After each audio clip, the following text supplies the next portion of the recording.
ဝင်မြင့်သွားတဲ့ဆိုတာကတော့လူတိုင်းသိပါတယ်အရှိသည့်တန်တရားဘလောက်ရှိလဲကျွန်တော်တို့မသိပါဘူးတန်တရားခီးဘလောက်ကျွန်တော်တို့ခီး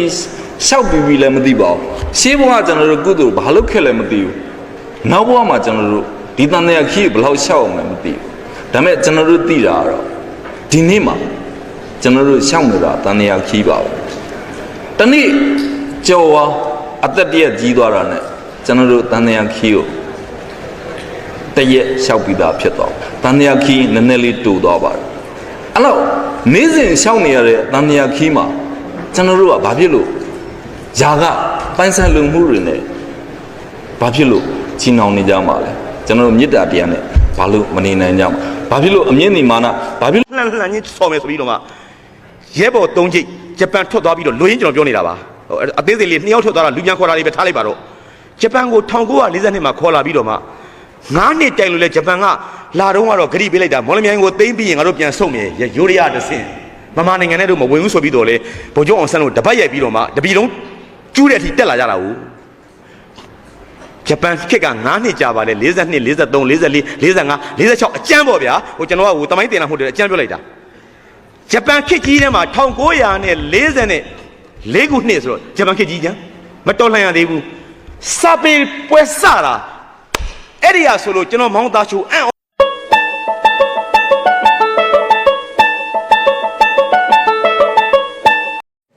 ဒီစေချောက်ရာဆရာကြီးတော်ဤကိုရေးထုတ်ပတ်ပြီးဖတ်ကြားရန်ဖြစ်ပါတယ်။ရန်ကြားရေးဒီလိုဆက်ဆံရေးဌာနမှဒေါ်ဝင်းဤမောဟာထုတ်ပတ်ပြီးဖတ်ကြားပေးပါရန်တန်ကြားအပ်ပါခင်ဗျာ။အခါဘုံဘုံကြီးပြည်တော်ကြီးလုံကြီးသူများကိုစတင်ရရတယ်။ဆရာကြီးရဲ့မိသားစုများအဆောင်များမှာ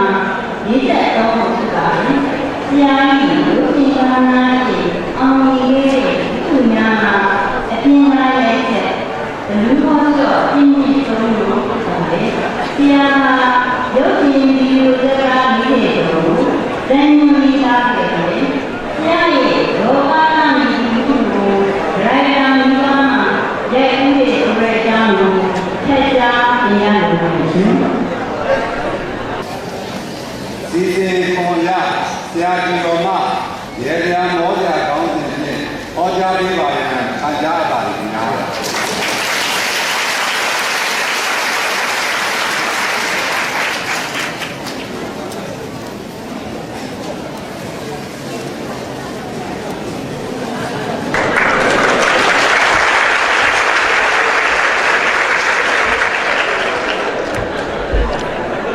ဟုတ်ကဲ့ကျေးဇူးတင်ပါတယ်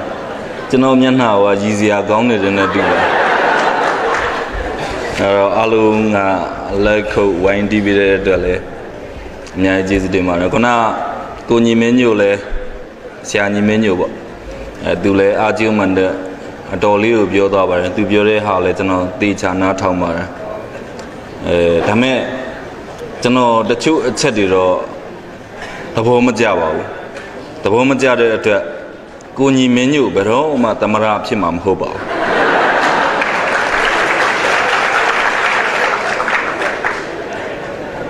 တော်သမရမဖြစ်เสียအကြောင်းအချက်အများကြီးရှိပါတယ်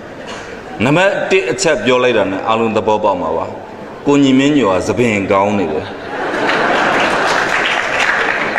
အဲ့ဒီအတွက်ကိုလည်းသမရဖြစ်မဲ့အင်္ဂယုတ်မဖြစ်ပါဘူးနှစ်သူဖွဲ့စည်းလိုက်တဲ့သူသမဏဖြင့်ဖွဲ့စည်းမဲ့အခြေခံဥပဒေထဲမှာလက်ပေလက်ယူမပါပါဘူးမပါတဲ့အတွက်သမဏမဖြစ်ပါဘူး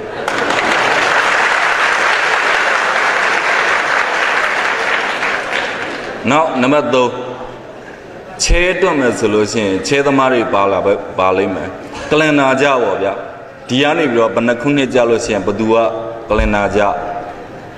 သမရဖြစ်မယ်။အိုးဒီကနန်းထွက်မယ်။ဘယ်ကနေပြီးတော့တွက်လိုက်လို့ရှိရင်ဒီကနန်းဒီကြဘောထွက်မယ်။အဲ့ဒီထဲမှာလဲကိုညီမင်းညုံမပါပါဘူး။ဘာဖြစ်လို့လဲဆိုတော့ပထမမြန်မာနိုင်ငံကိုတည်ထောင်တဲ့အနော်ယထာအစတွက်ပါ။မင်းကောင်းတပါးပေါ်ဘူးပါတယ်အနော်ယထာပါ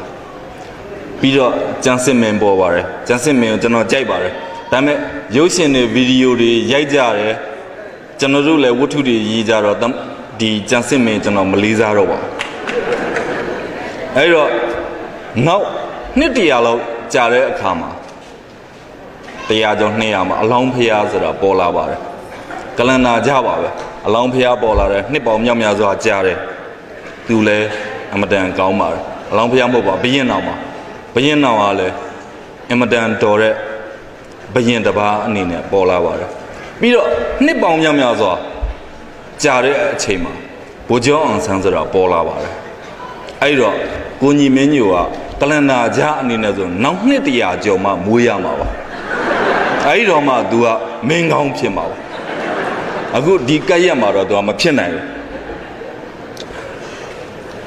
ကျွန်တော်ခုနကိုညီမင်းညိုရဲ့စကားကိုပဲကျွန်တော်ဆရာညီမင်းညိုပေါ့နော်ကိုညီမင်းညိုဆိုတာကျွန်တော်ခင်ကိုသားချိုဆိုလို့ချင်းဆရာမောင်သားချိုပေါ့အဲ့ဒါမျိုးပြောတာကျွန်တော်ဟောပြောမဲ့အထင်မှမပါပါဘူးကျွန်တော်ပြောချင်ပါတယ်မြန်မာလူမျိုးများတရုတ်ဆက်နဲ့နည်းနည်းတူပါတယ်ကျွန်တော်ဒီယိုမလာခင်ပဲကျွန်တော်အိမ်မှာကက်ဆက်ပြတ်တဲ့အတွက်ကျွန်တော်ကက်ဆက်တစ်လုံးသွားဝယ်ပါတယ်ကျွန်တော်မှငွေကြီးအများကြီးမတက်နိုင်ပါဘူးမတက်နိုင်တဲ့အတွက်ကျွန်တော်အဲ့ဆက်တွေသွားကြည့်ပါဂျပန်ဆက်2000ဆိုတာလက်၄လုံးလောက်ပဲရှိပါသူတိလေးပဲဒါပေမဲ့သူကရေးရှိခံပါတယ်အတန်ဖွင့်လို့ရှင်လေဒီအတိုင်းထွက်ပါတယ်ဒါပေမဲ့သူ့ရဲ့အာမခံရတဲ့ဟာတစ်ခုကတော့ဒါရေးရှိခံတယ်လို့သူအာမခံတာပါတယ်ဒါပေမဲ့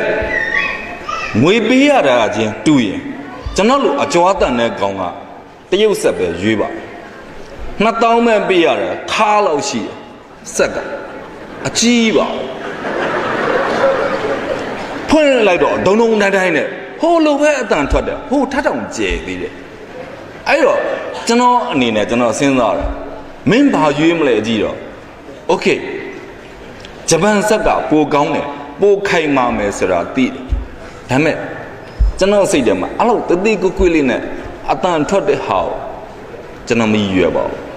ကျွန်တော်ရည်ရွယ်ချက်ကကောင်းပါတယ်ခါလောက်ရှိတဲ့စက်ကြီးနဲ့အဲ့ရှိမှတင်ထားမယ်ပတ်ဝန်းကျင်ကိုဒုက္ခပေးမယ်လူတိုင်းငါ့ကိုကြည့်အောင်ဟာဒါတော်ပြီအဲ့တော့ကျွန်တော်တရုတ်ဆက်ကိုပဲရွေးပါတရုတ်ဆက်ကလည်းသူဖွင့်ပြတယ်ဖွင့်လိုက်တော့ဒုံဒုံတိုင်းနဲ့မီးတွေလည်းအများကြီးလင်းနေတယ်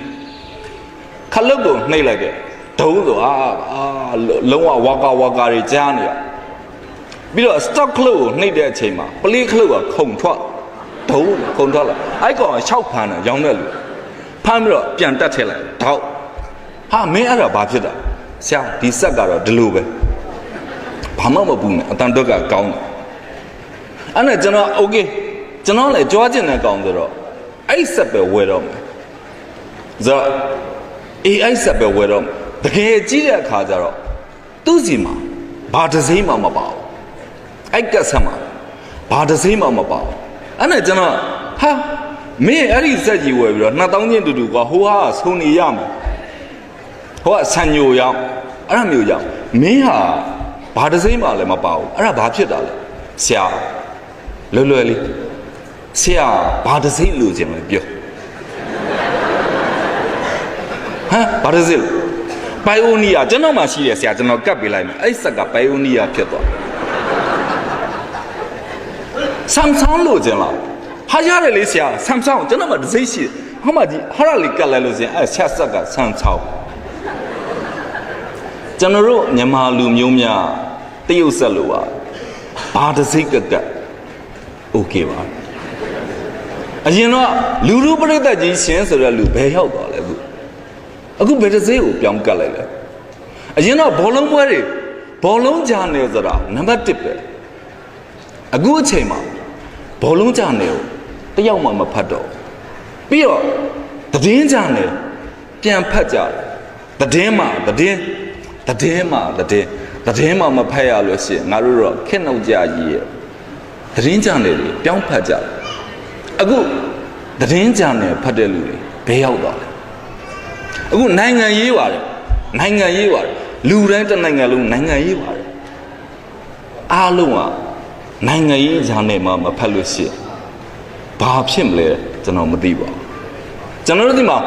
အလုံးပေါင်းမြောက်စွာပ ပေါ်ဘူးတယ်အရင်တော့နှလုံးသုံးလုံးတနိုင်ငံလုံးကစားတယ်နောက်ပြောရမဟုတ်တနိုင်ငံအခုဒီမှာရှိနေတဲ့လူအရွယ်ရောက်ပြီးသားလူမှန်သမျှကျွန်တော်တို့အရွယ်မှန်သမျှနှလုံးသုံးလုံးအားလုံးကစားတယ်ပြီးတော့တစ်လုံးဘောလုံးဘက်ကိုလှည့်သွားတယ်တနိုင်ငံလုံးလှည့်သွားတယ်တယောက်လည်းလှည့်သွားတာမဟုတ်တော့တယောက်လည်းလှည့်သွားတာမဟုတ်ပြီးတော့ ਨੇ တနိုင်ငံလုံးဘီလီယံထိုးကြနေမြေအစုံမှာနေရအစုံမှာဘီလီယံခုံနေဖြစ်ကုန်ပြီးတော့ ਨੇ ခောက်တီအော်ကောက်ဆက်တစုံ350 60 300 600ဘယ်သူမှမဝင်နိုင်ဘူးဒါပေမဲ့ရက်ကွက်လမ်းဘေးကအစကိုယ့်ဘာသာကိုလှုပ်တဲ့တစ်သားခောက်တယ်နဲ့ခောက်ရိုက်တယ်အဲ့တော့ကျွန်တော်ပြောတာဗမာလူမျိုးများတရုတ်စံနဲ့တူတယ်ဘာတစိတ်ကကအကုန်အယောင်ပြောင်းတယ်အခုအကုန်အယောင်ပြောင်းလို့ညာပြန်အရင်တော့ရှိနေတဲ့ဟာတွေမှန်သမျှအခုလေအကုန်အယောင်ပြောင်းပါကျွန်တော်ငယ်ငယ်တော့ဆိုလို့ရှိရင်ဒါလေ तू ကဟိုခေတ်ဆက်ဆက်သင်ကြားလာတဲ့သင်ခန်းစာတွေကိုကျွန်တော်တို့ကကြည်လာရတာ။အဲ့တော့ကျွန်တော်တို့ကမပြောင်းချင်လည်းပြောင်း။ဒါကိုခွင့်ပြလို့ရှိရင်ဒါကိုပဲစုပြုံလို့နှလုံးသားခင်မှာနှလုံးသားကိုခွင့်ပြရဆိုတနိုင်ငံလုံးအမလီရေးတော်မဖမ်းဘူး။ပျော်စရာကောင်းလိုက်တာ။ဒိုင်းရောထိုးသားတွေရောပျော်လိုက်တာ။ဖမ်းပြီဆိုရင်မရှိတော့ဘူး။နောက်တစ်ခုပြန်သွားတယ်။ကျွန်တော်တို့ကဘာနဲ့တူလဲဆိုတော့ကျွန်တော်တို့ငငယ်တော့ကင်းပြည်နယ်မှာကျွန်တော်တို့နေစဉ်တော့ကျွန်တော်တို့ကြီးပြင်းတဲ့ပုံစံတူတယ်လူတိုင်းကကရင်လူမျိုးတွေကများသောအားဖြင့်သူတို့ကခလေးကိုမကြည့်နိုင်တဲ့အခါကျတော့ကျင်းတဲ့ကိုချပေးတယ်မွေးလာတာနဲ့ဒီခလေးကိုသူရရှိမကြည့်နိုင်တဲ့အတွက်ကျင်းတစ်ခုတူးလိုက်တယ်2ပေ4ပေပေါ့အမြင့်လေးက2ပေလောက်ရှိတယ်အကျယ်က4ပေလောက်ရှိတယ်အကျင်းနဲ့ကိုချပေးလိုက်အခလေးကဘာမှမိဘကဘာမှလှည့်ကြည့်စရာမလိုမိဘကထမင်းချက်ချင်းချက်ဟိုကောက်ဆိုင်ချိန်ကြရင်စိုက်စဘာထောင်းချိန်ကြရင်ထောင်းဒီကလေးကိုလှည့်ကြည့်စရာမလိုအဲ့ကလေးကအဲ့2ပေ4ပေကျင်းနဲ့ကဘယ်တော့မှမထွက်စိတ်ချရတယ်ဒီကျင်းထဲမှာပဲဒီကလေးရှိနေတယ်အဲ့ကလေးကလည်းသိစိတ်ချရတယ်ကျင်းထဲမှာရှိတဲ့ဟာမှန်သမျှအကုန်ကောက်စားပြီးအသက်ရှင်မသိဘူးပြီးအဲ့ကျင်းထဲမှာ၄ဘက်ထောက်တယ်အဲ့ကျင်းထဲမှာပဲထားထိုင်တယ်ပြီးရင်အရွယ်ရောက်လာတဲ့အခါမှာသူအဲ့ကျင်းနဲ့ရံကိုကုတ်တက်တယ်ပြီးတော့သူကလောကကြီးကိုကြည်တယ်ဆိုတော့ကျွန်တော်တို့အားလုံးကကျင်းနဲ့အခြားခန္ဓာဒီထဲမှာပဲ၄ဘက်ထောက်ဒီထဲမှာပဲမှောက်နေပါဘယ်တော့မှကျင်းပြေကိုတက်မကြည့်ပါကျင်းမြေတက်ကြည့်လို့ရှိရင်မင်းအတွက်အန္တရာယ်အများကြီးရှိရဆိုတာမျိုးထားရတာပါဒါမဲ့အရွယ်ရောက်လာတဲ့2နှစ်3နှစ်သားခလေးကိုယ်တိုင်ကဒီကျင်းနိုင်ရန်ကိုကုတ်တက်ပြီးကြည့်ပါသူထိုင်တယ်ဒီကျင်းထဲမှာရှိတဲ့ဟာသူ့အမေပကံချက်ချတာပြီးအဲ့ပကံရဲ့ဟာစားတယ်စားကြရမရှိအဲ့ဒီမြေကြီးစားတယ်သူ့ဘာသာသူစားကြမရှိဒိုင်းထားထိုင်တယ်သူ့ဘာသာသူတင်တာနော်ပြီးတာနဲ့ကျင်းနိုင်ရန်ကိုကုတ်တက်တယ်ကုတ်တက်ပြီးတော့သူမတ်တက်စမ်းတယ်2ပေပဲရှိတယ်သူ့ခေါင်းကိုလွတ်နေတဲ့ကျင်းလေးထဲမှာသူအပြင်းကိုရှောက်ကြည့်တယ်သူမတ်တက်စမ်းမအဲ့တော့မှသူကြည့်ပြီးတော့ဟောအပြင်လောကမှာဓာရီရှိပါလားဒီလိုတွေဖြစ်နေပါပြီဓာရီလည်းရှိနေပါဆိုတဲ့အချိန်ကြာမှာသူကကျင်းပေါ်ကုတ်တက်တယ်ကုတ်တက်ပြီးတော့မှအပြင်လောကရောက်တဲ့အချိန်မှာသူခုနစမ်းရတဲ့မတ်တက်နဲ့သူလမ်းလျှောက်တက်ပါပြီနေရာတိုင်းကိုသူသွားတက်ပါပြီအဲ့တော့သူ့မှာအခွင့်အရေးတစ်ခုရှိတယ်နေရာစုံသွားဖို့အခွင့်အရေးတစ်ခုရှိပါအဲ့တော့သူကအဲ့ဒီချင်းနေရာကနေတက်ပြီးတော့အမေမလို့ပါဘူးအဖေမလို့ပါဘူးသူသွားချင်တာသွားလို့ရပါတယ်တခါတလေမှလည်းအန်နေရနဲ့ကျုံပါတယ်တခါတလေမှလည်းအောင်မြင်မှုနဲ့ကျုံပါတယ်အောင်မြင်မှုတဲ့ကျုံတဲ့အချိန်မှာပြောကြပါတယ်ပြောပါတယ်အဲ့ကလေးကပြောပါတယ်အန်နေနဲ့ကျုံတဲ့အချိန်မှာလည်းငိုပါတယ် ဆိုတော့ကျွန်တော်အဖေကဝန်ထမ်းပါတသက်လုံးဝန်ထမ်းလုပ်ခဲ့ပါသူ့အဲ့ဒီတိုင်းပဲကျင်းနေချတာပါသူအဲ့ကျင်းထဲမှာပဲပြောပါတယ်သူဘယ်တော့မှကျင်းနိုင်ရန်ကိုကြော်ပြီးတော့မကြည့်ခဲ့ဘူးပါပြီးတော့သူအဲ့ကျင်းနိုင်ရန်ကုတ်တက်ပြီးတော့တခြားနေရာကိုသွားဖို့ဘယ်တော့မှမစဉ်းစားခဲ့ဘူးပါဆိုတော့ဒီထဲမှာစိုက်ကနေတဲ့လူလည်းပါမယ်စိုက်ကနေတဲ့လူကသူ့မိသားစုအရေးနဲ့ချင်းနဲ့ချရတယ်လို့ပါဒီစိုက်ကမှမနေရဒီစိုက်ကမှရဲဖန်ဒီစိုက်ကနဲ့မှအသက်မရှင်ရရင်ငါဘာမှလှုပ်ရှားမရှိဘူးလို့ထင်ပါတယ်ဥမာဆိုပါတော့ကားသမားတယောက်ကကားမောင်းဖို့ပဲသူစိတ်ထဲမှာရှိပါတယ်ဒီကားပဲမောင်းမယ်ဒီကားမှမမောင်းရရင်ဒီကားသာတစ်ခုခုဖြစ်သွားရင်ငါမိသားစုထမင်းအိုကွဲရကြီးရဒီလိုပဲတွေးပါတယ်ဝန်ထမ်းတယောက်ကလည်းကျွန်တော်အဖေလိုဝန်ထမ်းတယောက်ကလည်းသူရိုးရိုးပဲတွေးပါတယ်ငါဝန်ထမ်းပဲဒီချင်းလေးတက်မှာပဲငါပြောဒီကနေပြီးတော့ငါဘယ်တော့မှထွက်လို့မရငါဒီကထွက်တော်လို့ရှိရင်ငါဘာလို့စားမလဲဘာမှလှုပ်ရှားလို့မရဘူးလို့သူ့ကိုယ်သူထင်ပါတယ်အမှန်တော့ကျွန်တော်ပြောသလိုပါပဲကျင်းမော်ကြုံမကြည့်ခဲ့ဘူးကျင်းနှခမ်းကိုတွေ့မတက်ခဲ့ဘူးပြီးတော့ကဘာလောကကိုလမ်းမလျှောက်ခဲ့ဘူးအဲ့တော့ကျွန်တော်အဖေကတက်တန်ကုန်တဲ့အထိဝန်ထမ်းပဲလုပ်သွားတယ်သူဘယ်တော့မှဘာကူမှမမြင်ခဲ့ဘူးပါအဲ့တော့ကျွန်တော်ဒီမှာလာနားထောင်နေတဲ့ပရိသတ်တွေလည်းကျောင်းသားတွေလည်းပါရင်ပါမယ်ဝန်ထမ်းတွေလည်းပါမယ်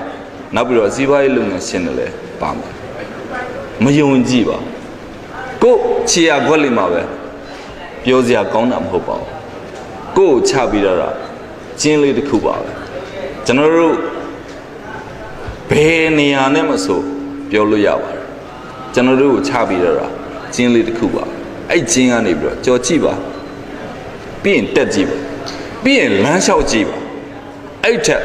ပူကျဲပြန့်တဲ့နေရာတွေအများကြီးရှိပါတယ်ကျွန်တော်တို့အားလုံးလည်းအခုလုံးလဲပွင့်လင်တဲ့အချိန်ဖြစ်ပါပြီအဲ့တော့အားလုံးကဒီကျင်းလေးကနေကိုယ့်ကိုချတာပြီးတဲ့ကျင်းလေးကနေပြီးတော့အားလုံးကိုကြော်ကြည့်စေချင်ပါတယ်ဒါကြီးကျွန်တော်ဆက်ပြီးတော့ပြောပြပါမယ်တကယ်လို့ပြောမှဆိုမှရှိရင်လည်း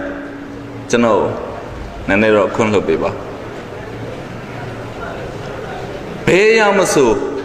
ဘုနာတော်လို့ပါကျင်းနဲ့ချတာတဲ့နေရာမှာပဲပြုံမွေ့နေမှာဆိုရင်ကျွန်တော်တို့ဘဝဘလို့မှတာယာနိုင်မှာမဟုတ်ပါဘူးဆိုတော့ကျွန်တော်မှာကျွန်တော်ကြိုးစားလို့ရတဲ့ကားတစ်စီးရှိပါတယ်အဲ့ကလူလန်းလျှောက်တာတက်တော့ညံပါတယ်ဖြစ်ဖြစ်ပဲသွားနိုင်မှာဒါပေမဲ့လူလန်းလျှောက်တာထက်သူများလန်းလျှောက်တာထက်ညံအောင်သွားနိုင်တဲ့ကားတစ်စီးပဲလေကျွန်တော်အဲ့ကနဲ့ဘယ်နေရာမှဆိုသွားလို့ရတာဒါပေမဲ့ကျွန်တော်တို့လမ်းထိပ်မှာဘာဖြစ်နေလဲဆိုတော့တလန်းမောင်းလန်းရှိတလန်းမောင်းလန်းဆိုတဲ့လူတိုင်းသိပါလိမ့်မယ်ဒီနေရာမဝင်ရဘူးဟိုဘက်ကနေပြန်ပက်ပြီးတော့ထွက်ကျွန်တော်လမ်းကဒီတလန်းမောင်းလန်းပဲကျွန်တော်အိမ်ဝင်ဖို့အတွက်တလန်းမောင်းလန်းပဲပြီးတာကျွန်တော်သွားချင်ဟိုဘက်ကနေပတ်တော်လို့မရဒီလမ်းကိုပဲစောက်ဥမာခုနကျွန်တော်ပြောတဲ့အတိုင်းပါပဲကျွန်တော်မှာတာမန်လမ်းလျှောက်တာထက်ပူမြန်တဲ့လမ်းတစ်ခုရှိတယ်ရင်တစ်ခုရှိတယ်ကျွန်တော်ရင်လောက်တော့ကျွန်တော်မြန်သွားချင်တယ်ဒါပေမဲ့တလန်းမောင်းလန်းဆိုတဲ့ထုံးစံအတိုင်းပါပဲကျွန်တော်အရှိမတစ်ခုခုပိတ်နေကျွန်တော်ဘယ်ဟိုမှမရောက်ပါဘူးဆိုကြပါတော့ကျွန်တော်အရှိမမိသွေးကားကြီးတစ်ခါလေပိတ်နေတာကျေဝရတယ်အဲ့မိသွေးကားကြီးကိုကျွန်တော်ဘလို့မှကြော်လို့မရပါဘူးသူ့အနောက်ကတော့လိုက်ရဆိုတော့ကျွန်တော်ကအဲ့မိသွေးကားထက်ပိုးမြတ်မောင်းနိုင်လို့ရှင်တော့ကြော်သွားလို့မရပါဘူးတစ်ခါလေကျရင်ရေတန့်တွန်းနဲ့ရေလှဲလေးကျွန်တော်ကြုံရတယ်အဲ့အနောက်ကပဲကျွန်တော်လိုက်ရသူ့ဘာသာသူဖြည်းဖြည်းလေးတွန်းပြီးရေကဟိုအိမ်မှာချဒီအိမ်မှာချကျွန်တော်ဘာမှမတက်နိုင်ပါဘူးသူ့အနောက်ကပဲကျွန်တော်လိုက်ရကျွန်တော်ဆိုလိုတာကတော့တလန်းမောင်းလန်းဖြစ်လို့ရှင် ဥဆောင်သူကကောင်းရတယ်ဥဆောင်သူကမြန်သွားရင်ကျွန်တော်တို့ကအနောက်ကနေမြန်လိုက်လို့ရတယ်သူကပိတ်နေလို့ရှိရင်ကျွန်တော်တို့ရှေ့ဆက်လို့ဘလို့မှမဖြစ်နိုင်တခါလဲအဲ့လမ်းမောင်းလမ်းမှာပါပဲဆိုတော့လူကြီး2ယောက်ကအဖိုးကြီး2ယောက်ကနားလည်းမကြောက်သူတို့ကလမ်းကလေးကိုလည်းဖြည်းဖြည်းလေးရှောင်နေတယ်ကျွန်တော်မှသူ့ထက်မြန်တဲ့ကားရှိတယ်ဒါပေမဲ့ကျွန်တော်သူတို့ကြော်လို့မရပါဘူးသူတို့အနောက်ကပဲကျွန်တော်ဖြည်းဖြည်းလေးလိုက်ရပါတယ်အဲ့တော့ကျွန်တော်ရဲ့အချိန်တွေကျွန်တော်ရဲ့စိတ်ကူးတွေအလုံးဆုံးရှုံးပါတယ်အမှန်တကယ်ဆိုလို့ရှိရင်တလန်းမောင်းလန်းဖြစ်နေအရှိရလို့ကတော့မြန်တော့သွားတင်တယ်အဲ့တော့မှကျွန်တော်တို့ကနောက်လိုက်ပါပဲဥဆောင်ဖို့ခုနကိုညီမညို့လို့ပေါ့ကျွန်တော်သာသမရဖြစ်ရင်ဆိုတော့စိတ်ကူမရှိပါဘူးသူသမရဖြစ်ရင်ကျွန်တော်အနောက်ကလိုက်အဲ့သူမြန်သွားရင်တော့ကျွန်တော်အနောက်ကမြန်သူကမသွားဘဲနဲ့အရှိရပိတ်ရနေဒီလမ်းမကောင်းကွာဒီလမ်းမကောင်းကွာသူလည်းမပြင်ပေးဘူးကျွန်တော်လည်းဘယ်မှသွားစရာမရှိဘူးဆိုတော့ကျွန်တော်စီမှာခုနကပြောသလိုတခါလေကြားလို့ရှိရင်လည်းလူတွေကိုကျွန်တော်အံ့ဩပါတယ်ဗမာဆိုတဲ့အမျိုးကသိအံ့ဩဖို့ကောင်းတယ်တအားအံ့ဩဖို့ကောင်းတယ်ခုနကကျွန်တော်ပြောတဲ့တရုတ်ဇက်လိုပါပဲအယောင်ပြောင်းလဲသိမြန်ပါတယ်ကျွန်တော်စီမှာကားတစ်စီးရှိတယ်ကျွန်တော်အရှိကနေပြီးတော့ကားမောင်းတယ်လိုင်းက2စီးကပြိုင်သွားတယ်အပြိုင်မဲ့သွားနေကြတယ်သူတို့ပြိုင်သွားတာကျွန်တော်နဲ့မဆိုင်ပါဘူးကျွန်တော်လမ်းကိုကျွန်တော်သွားတယ်ကျွန်တော်ဖာသာကျွန်တော်ဖြည်းဖြည်းလေးသွားတယ်တနေရာကျတော့အဲ့ဒီကားတစ်စီးကအပြိုင်သွားတဲ့အရှိကားပိတ်ရက်ပါတယ်ဒုတိယကျွန်တော်ဖြစ်နေတယ်ကျွန်တော်ကားကောင်းကသူ့ဘက်ကိုကြော်မလို့ခေါင်းတဲတာတဲ့အနောက်ကားတစ်စီးကလည်းသူ့အတိုင်းပဲသူတို့ပြိုင်နေတဲ့ကားနှစ်စီးမို့လို့အနောက်ကနေလာထိုးရက်တော့ကျွန်တော်ကအရှိလည်းသွားလို့မရအောင်အနောက်လည်းဆိုးလို့မရအောင်အဲ့မှာအနောက်ကကားသမားကျွန်တော်ပြောတယ်ဆရာကြီးတစ်စီးလောက်ဆိုတော့ तू ကကျွန်တော်သာထွက်လိုက်လို့ရှိရင် तू နဲ့ကျွန်တော်နဲ့ကားချင်းတိုက်မှာဆိုတော့ तू ကကျွန်တော်မထွက်အောင်ပြောတာဆရာကြီးတစ်စီးလောက်ဆိုကျွန်တော်ကြော်ပြရစီဆိုတဲ့အတိတ်ပဲပေါ့ဒါပေမဲ့ तू ပြောတဲ့မျက်နှာမှာအဲ့စပယ်ယာမျက်နှာမှာအတနာခန္ဓာလည်းမဟုတ်ပါဘူးအခွင့်ဥစားပေါ့အတနာခန္ဓာလည်းမဟုတ်ပါဘူးအမိတ်ပေးတာလည်းမဟုတ်ဘူးဆရာကျွန်တော်သွားမယ်နော်ဆိုတဲ့အမိတ်ပေးတာလည်းမဟုတ်အတနာခန္ဓာလည်းမဟုတ်ကျွန်တော်အနေနဲ့လည်းကျွန်တော်စဉ်းစားတယ်ဒီလူကိုကျွန်တော်ကားတစ်စီးနေရာပေးလိုက်လို့ကျွန်တော်ဘာဖြစ်မှာဘာမှမဖြစ်ပါဘူးကျွန်တော်ခရီးကကျွန်တော်အေးဆေးပါပဲသူ့ကိုပေးပြီးတော့ကြော်လိုက်ပါတယ်သူကကြော်သွားပါရှစ်ကားနဲ့သူကြော်တာနဲ့ရှစ်ကားကလည်းသူ့လိုပဲပြန်ထွက်ပါတယ်ကားနှစ်စီးပြန်ပြိုင်ကြတယ်သူတို့ဖတ်တာသူတို့ပြန်တယ်မှတ်တိုင်မှာပြန်ရက်ကြတယ်ပြီးရင်တစ်စီးကထွက်တယ်တစ်စီးကအနောက်ကလိုက်ထွက်တယ်ကျွန်တော်နဲ့မဆိုင်ပါဘူးကျွန်တော်ကားကိုကျွန်တော်အေးဆေးမောင်းတာတနေ့ကကျတော့အဲ့လိုပဲပြန်ဆုံးပါတယ်ရှေ့ကအဲ့လိုပဲပိတ်ရက်တယ်ကျွန်တော်အနောက်ကအဲ့ဒီကားကလည်းဒီတိုင်းပါအဲ့မှာအဲ့ဒီစပယ်ယာပါပဲခုနကစပယ်ယာပါပဲကျွန်တော်ပြောတယ်ဆရာကြီးတစ်စီးလောက်သူရဲ့အတ္တမှာခုနတော့အတိုင်းပါပဲအမိတ်ပေးတာလည်းမဟုတ်ပါဘူးအတနာခန္ဓာလည်းမဟုတ်ပါဘူးသူ့အခွင့်အရေးတစ်ခုပေးပါဆိုတဲ့အတန်မျိုးပါကျွန်တော်ကသူ့အခွင့်အရေးပေးပါသွားဆိုတော့အဲ့ကားကလည်းဒီတိုင်းပဲကျွန်တော်ဘာမှလည်းနှုတ်မဆက်ဘူးဘာမှလည်းလက်မပြောက်ဒီတိုင်းပဲသွားပါကြော်သွားပါပြန်ပြီးတော့ကြော်သွားတယ်ပြီးတော့သူတို့ကားနှစ်စီးပြန်ပြိုင်နေတယ်မှတ်တိုင်5တိုင်အဲ့ဒီအတိုင်းကြုံရပါဘာကြောင့်လဲဆိုတော့ကျွန်တော်အရှင်နဲ့ကျွန်တော်သွားတယ်သူတို့အလောတကြီးတက်တုတ်ရိုက်သွားတယ်ပြီးရင်လူရတဲ့နေရာမှာကြောက်ချရက်ပြီးတော့ဒီအတိုင်းပြန်လုပ်တဲ့အတွက်ကျွန်တော်နဲ့5ချိန်ကြုံပါတယ်အဲ့ဒီမှာနောက်တစ်ချိန်ကြာတော့မှကျွန်တော်ကအဲ့ဒီနောက်တစ်ချိန်ကြာတော့မှဘာဖြစ်လဲဆိုတော့ကျွန်တော်ကအဲ့ကားနှစ်စီးလုံးရဲ့အနောက်မှာဖြစ်နေပါတယ်အရှိကကားတစ်စီးကပိတ်ရနေတယ်အနောက်ကားတစ်စီးကကျွန်တော်အတိုင်းပဲကြော်မလို့လုံနေတယ်ကျွန်တော်ကအနောက်ဆုံးမှာဖြစ်နေတယ်အဲ့မှာကျွန်တော် သူတို့အခွင့်အရေးခုနကျွန်တော်အချင်းကြီးအခွင့်အရေးတောင်းခဲ့တဲ့စပယ်ရကိုပဲကျွန်တော်တစ်ချိန်နဲ့တော့အခွင့်အရေးတောင်းပါတယ်အကိုကြီးတစ်စီးလောက်ဆိုတော့အဲ့စပယ်ရကျွန်တော်ကိုလုံးဝလှည့်မကြည့်ပါဘူးရမယ်ဘယ်သူလိုက်မလဲလိုက်ချင်တဲ့ကားချောင်းတယ်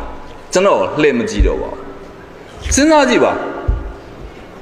ကျွန်တော်ဒီလမ်းလေးတစ်ခုမှာတော့သူ့အချင်းကြီးအခွင့်အရေးပေးခဲ့တယ်ကျွန်တော်ရတဲ့အခွင့်အရေးမှန်သမျှသူ့ကြော်သွားပါသွားပါအခွင့်အရေးပေးခဲ့တယ်သူအခွင့်အရေးတစ်ချိန်မှရအဲ့ဒါသူကျွန်တော်ခွင့်မပေးဘူးသူမသိချင်အောင်ဆောင်းတယ်ဆိုကြပါတော့ကျွန်တော်တို့ကဒီတိုင်းပြောနေလို့ရှိရင်ဘာမှသူဆမ်းမမဟုတ်ပါဘူးအဲ့ဒီစပယ်ရလို့လူမျိုးသားနိုင်ငံတော်မှာလူကြီးတနေရာရလို့ရတော့ဘယ်သူမှခွင့်ပေးမှာမဟုတ်ပါဘူး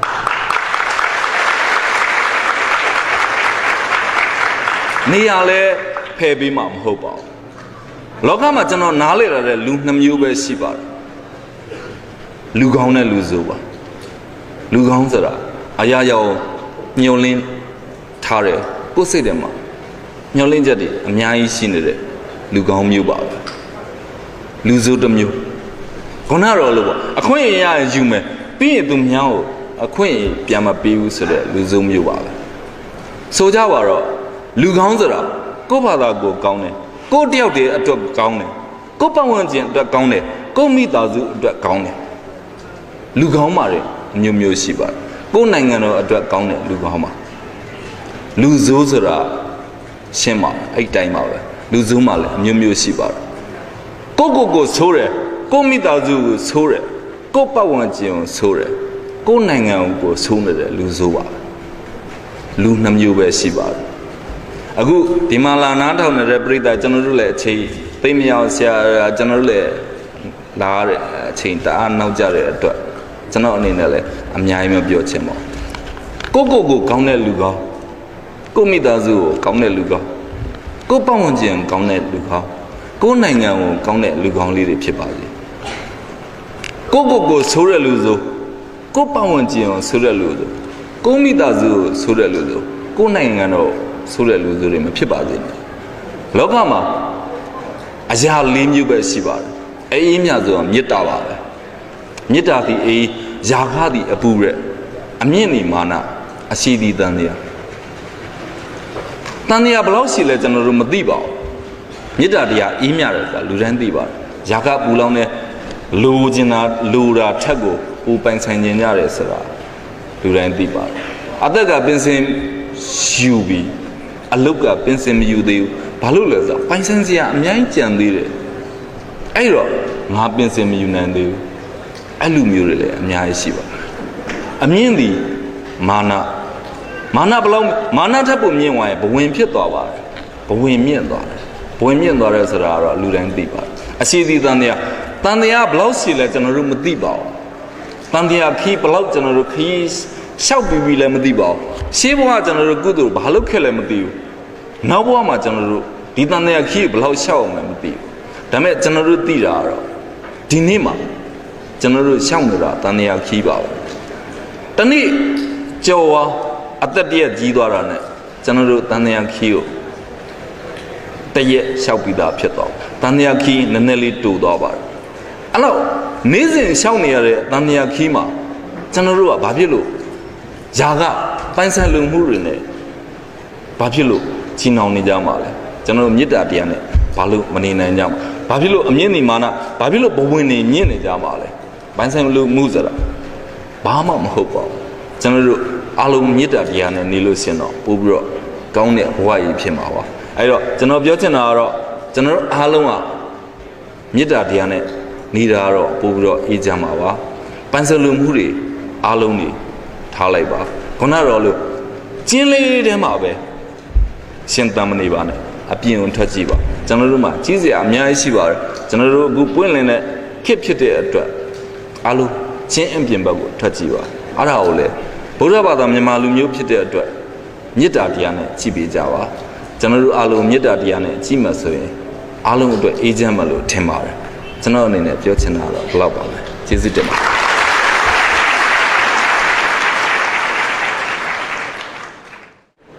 ရာမတို့ရဲ့ဘုရားရှင်ဦးတို့မှာ1960ခုနှစ်နန္ဒအပြည့်ရဲ့ရန်ကုန်တိုင်းပြည်တော်မြို့၌အခါဘုရားဝင်တဲ့အမိတော်ရင်ကမြပါခဲ့ပါတယ်။အမိမှာမောင်နှောင်းဖြစ်ပါတယ်ရှင်။ဝိညာဉ်တော်များနဲ့ဒီလိုဖြစ်ပြီးငယ်ငယ်ကဝိညာဉ်တော်မျိုးသုံးပါးတာဘုရားရဲ့ကြောင့်ဒီငယ်မှာသုံးပါးရန်ဒီကလာအထမတိဝိညာဉ်တော်မျိုးဒီစမာရဏသတ္တမရန်ဒီကလာရန်ကုန်မြို့အာလာတိညာဥဒရာတိသတ္တမရဏ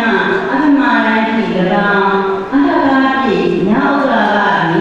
နောမရဏတတ္တဝိယံဒီကလာပညာနာခဲ့ပါရှင်။ထာဝရဘုရားမြတ်ခုနှစ်ဒီရန်ကုန်ဒေသကိုလေးရန်ကုန်ဝိသာတိယံတက္ကသိုလ်၌ဓမ္မသာအဓိကအာရတိဆက်လက်အညာပညာ၏ဒီဓမ္မသာဝေရရှိခဲ့ပါလေ။ဉာဏ်သာတက္ကသိုလ်မိဂိလာတက္ကသိုလ်ခိနာတက္ကသိုလ်များတွင်တောင်းရင်းဆောင်ခဲ့ပါလေ။ယခုကပညာရေးတက္ကသိုလ်တွင်ပဋိက္ခအဖြစ်တောင်းရင်းဆောင်ရရှိပါလေ။ဆရာမတော်ဟာ1924ခုနှစ်ကိုရဏဝါမှာပင်တောင်းရန်ပြည်လာတွင်ခေတ်မြတ်ပြာဖြစ်စာပေလောကသို့စာပေရောက်ရှိလာပြီး1929ခုနှစ်မှစ၍ဝိရာရှုမဝမိုးရေကတဲ့များတွင်ဆောင်းပါအစီဝိတုလူစီကိုပြီးကြပြာနာဆက်လက်ရေးသားခဲ့ရတယ်။1980ခုနှစ်တွင်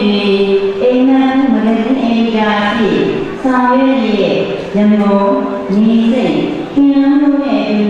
ရတာတို့မဂ္ဂဇင်းသာထုတ်ဝေခဲ့ဖြစ်ပါတယ်။နောက်အိန္ဒိယဝီရုပ်ရှင်မဂ္ဂဇင်းတွေဂျက်ညံကောင်ဝေးခါသာမီပြောတာသာမနာစသည်ရေးသားခဲ့ပါတယ်။မင်္ဂလာမဂ္ဂဇင်းမဟိမဂ္ဂဇင်းရုပ်ရှင်ဤပြာမဂ္ဂဇင်းများတွင်ဆက်လက်ရေးသားခဲ့ပါတယ်။1999ခုနှစ်တွင်တဏှိကကိုသာမနာ၏ဖြူမေးတွင်များသာပေသူကို၎င်း1999ခုနှစ်တွင်စေတနေမြတ်ကျွန်တော်တို့ကြီးကတရားရနာသာမဖြစ်နန္ဒီသာပေသူသက်သာပေသူကို၎င်း2000ခုနှစ်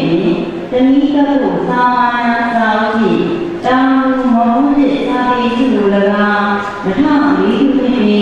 မရလန်းသာဖြစ်ထိုင်းလူသာပေသူကို၎င်း2009ခုနှစ်တွင်တဏှိကကိုသာမနာသာဖြစ်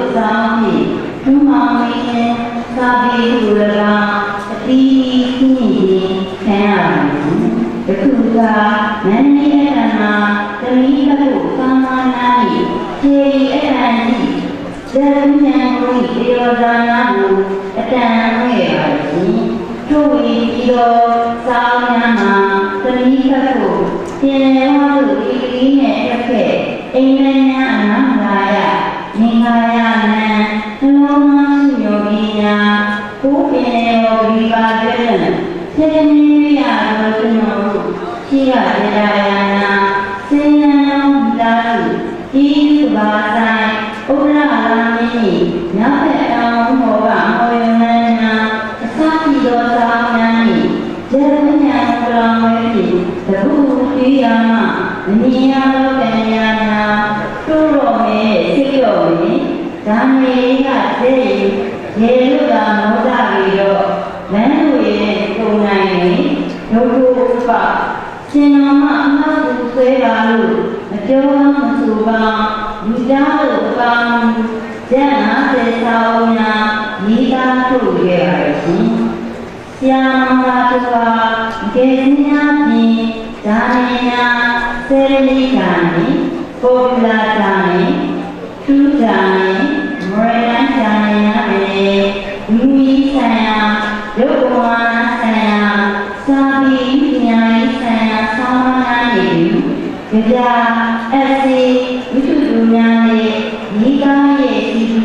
ဇနီးတော်ခင်သက်စေတနည်းဒီကာယပြုသာအင်းဒီသာနေညောကလာနေရှိရဲ့ပဲဥက္ကာသာလံအနဲ့အရာ23နေထိုင်ရဲ့ရှိပါရဲ့ဆိုရတော့ထက်သားမြင်ရပါရှင် ဒီကေကိုရဆရာတော်ဘာချုံမ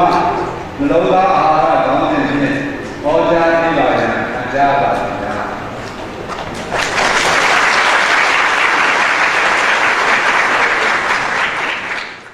အားလုံးမင်္ဂလာပါ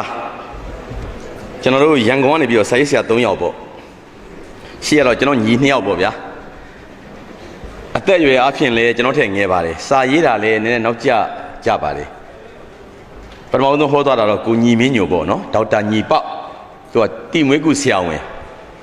ရန်ကုန်မှာတိရစ္ဆာန်ဆေးကုဆေးကန်းလေးလည်းဖွင့်ထားတယ်ပြီးတော့ဂျာနယ်ဆောင်လည်းသူလုပ်ပါတယ်သူကကျွန်တော်နဲ့ဆိုရင်အသက်10နှစ်လောက်กว่าမှထင်တယ်ကျွန်တော်တို့စာရေးဆရာဖြစ်ပြီးနောက်မှရင်းနှီးရတဲ့ညီလေးပါဟောပြောနေတာကျွန်တော်သူဟောတဲ့ရောက်ပါတယ်အားရဆရာကြီးပဲလက်ခုပ်တွေတီးလိုက်ကြတာဘိသက်တွေကလည်းတဖြောင်းကျွန်တော်စိတ်အားငယ်သွားတယ်ကို့လက်ကြရင်ဒုက္ခခဏလေးဖုံးလာအရေးတဲ့ဖုံးလာနေတယ်ပဲခဏတိတ်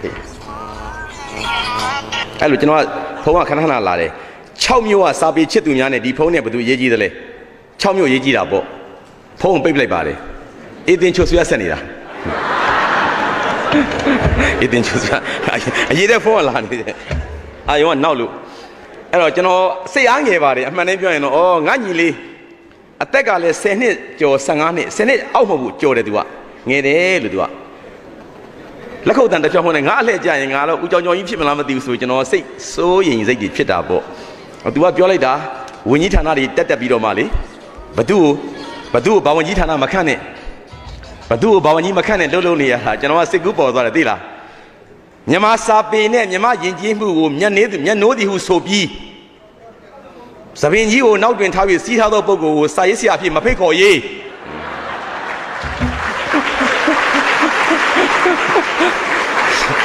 6ကမှားတာလား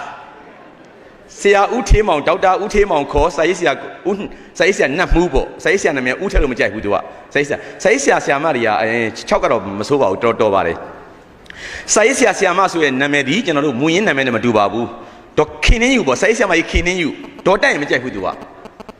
သူ့နာမည်ကဒေါခင်စုသူ့ကိုလေးစားရင်ဒေါခင်စုခေါ်ရတယ်သို့သောစာရေးဆရာမနာမည်ခင်နှင်းယူရှိမှာတော့မခင်နှင်းယူလို့ဒေါခင်နှင်းယူလို့သူမကြိုက်ဘူးပေါ့စာရေးဆရာကြီးမောင်ထင်ပဲသူကသူ့နာမည်ကဦးထင်ဖတ်လူကတော့ဦးထင်ဖတ်ကိုထင်ဖတ်ပေါ့သို့သောစာရေးဆရာနာမည်မောင်ထင်ဖြစ်တဲ့အတွက်ကျွန်တော်ကလေးစားပြီးတော့ကိုထင်တို့ဦးထင်တို့ခေါ်ရင်သူမကြိုက်ဘူးမောင်ထင်ပဲသူကဒါမျိုးပါအဲ့တော့ကျွန်တော်ညီမင်းညိုပြောသွားလိုက်တာရှေ့ကနေပြီးတော့စကားတွေဖောင်းဝေလို့ပေါ့နော်ပြောလိုက်တာကျွန်တော်ကသဘောကျပြီးတော့လက်ခုပ်တွေတီးပြီးတော့ငါလှည့်ကြရင်တော့ငါဘာများပြောမလဲမသိဘူးပေါ့ကျွန်တော်စိတ်အားငယ်မိတာအမှန်ပဲနောက်တစ်ယောက်တက်လာတော့ကျွန်တော်တို့ရဲ့ညီငယ်ပါပဲကျွန်တော်တို့ရဲ့အသက်ငယ်ပါတယ်အကြည့်တော့ရက်ရှိညမှန်ကျွဲကော်ကိုင်းနဲ့ဘောင်းမီရှည်နဲ့အိမ်ရလဲဖယိုဖယဲနဲ့ကျွန်တော်တို့တတ်ရဲချစ်စရာမဟုတ်ဘူးပေါ့ဗျာနော်ကျွန်တော်ကကြည်ကောင်းတဲ့လူကိုနော်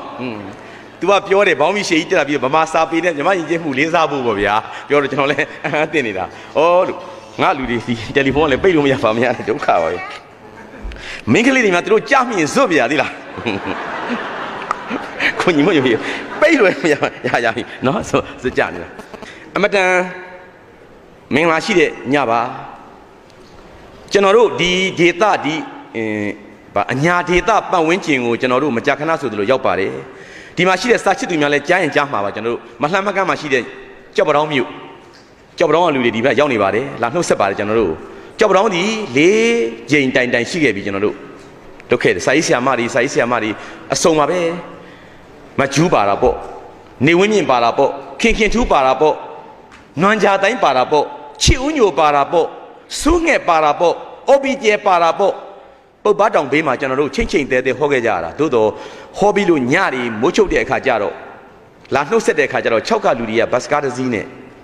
ရင်ထဲမှာကျွန်တော်တကယ်ကြည်ခွေးရတယ်တကယ်ခံစားချက်ပါသူတို့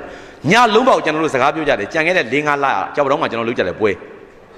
6မှာရှိနေတဲ့ကြပြားဆရာစာရေးဆရာတွေများလွန်းဆရာနှစ်မှုကိုထုပြပြီးတော့ပေါ့မောင်တန်းဆို6 ရန်ကုန်ကလူကြီးချစ်တဲ့ကြပြဆရာတယောက်ပေါ့တဲ့ဦးမောင်6ဖေတွင်ညွန့်များလိုက်တာကြပြဆရာတွေနှုတ်ဆက်တဲ့အခါကျတော့ကျွန်တော်တို့မြို့လေးကတော့လုံးလို့မရပါဘူးဆရာရဲ့တဲ့ကြောက်တော့မှစကားတွေဝအောင်ပြောကျင်နေဆိုကျွန်တော်တို့ကြောက်တော့မှကျွန်တော်တို့တဲခိုတဲ့အိမ်မှာစကားပြောကြတာမနေ့3နာရီတို့4နာရီတို့ဆိုထပြန်ကြတယ်ညီတို့ပြန်ကြတော့နှင်းနေချမ်းလိုက်တာမင်းတို့မျိုးကဘာဖြစ်လို့မဖြစ်တာလဲပွဲမိမရလို့ဆရာဘာကြောင့်လဲကျွန်တော်လည်းမသိဘူးမနှစ်ကအထိကျွန်တော်တို့ပွဲမိမရတော့မျိုးများစွာရှိပါတယ်ပြည်နာမှာကတ်နေတဲ့အောင်လံကိုလာပါတယ်ကျွန်တော်ရဲ့အော်ဘီဂျေရဲ့စာရေးဆရာဖေမြင့်ရဲ့ကိုကျော်ဝင်းရဲ့မြို့ရောက်ပြီးစင်ရောက်ကိုရောက်ပြီးစတိတ်ကြီးနဲ့ခုံနေနဲ့လူတွေနဲ့လာပြောပါတယ်ပြန်ပါကျွန်တော်အားတင်သွားတယ်ဘာဖြစ်လို့လဲလို့ခွင့်ပြုမိမရလို့ပါတဲ့ကိုတို့မကြသေးဘူးလို့5လပဲရှိသေးတာဟာဘာဖြစ်လို့လဲခင်ဗျားတို့ဖိတ်ပြီးမှဗျာကျွန်တော်ရန်ကုန်မှာလာတဲ့ကလှမ်းတားပါလားမလာနဲ့တော့လို့ကားတွေကုန်ဟုတ်တယ်လေကဲကားသူတို့ကလိုင်းကားနဲ့မဟုတ်ဘူးသူတို့ဟိုနေနဲ့ကျွန်တော်တို့ဗာလဲကိုပိုင်ကားလေးနဲ့ခေါ်ပြီးတယ်ပတ်စံကုန်နေကျွန်တော်ပြောချင်တာပြောတာလှမ်းတားလိုက်မလာနဲ့တော့ပေါ့လာပြီးခါမှာကျွန်တော်လဲပင်မန်းခင်ဗျားတို့လည်းပတ်စံတွေကုန်ကားတွေပြည်သူကလည်းလာဆရာဥတာချိုးတဲ့တောင်းပန်ပေးပါတဲ့ဆရာကပွဲကင်းနဲ့ဝင်ပြီးတော့မှလူကြီးတွေကမတောင်းပန်ဘူးကိုဖေမင်းတို့ကလည်းကျွန်တော်ထက်အသက်ကြီးတယ်10နှစ်ကြီးတာဟုတ်လူကြီးတွေကျတော့ရှိုးတိုးချမ်းသာဖြစ်နေမယ်တဲ့ဆရာကကျတော့အသက်ကလည်းငယ်တဲ့အခါကျတော့ဟိုနှုတ်လဲနှုတ်ချစ်ဆရာလည်းကောင်းတဲ့အခါကျတော့ပေါ့ဗျာ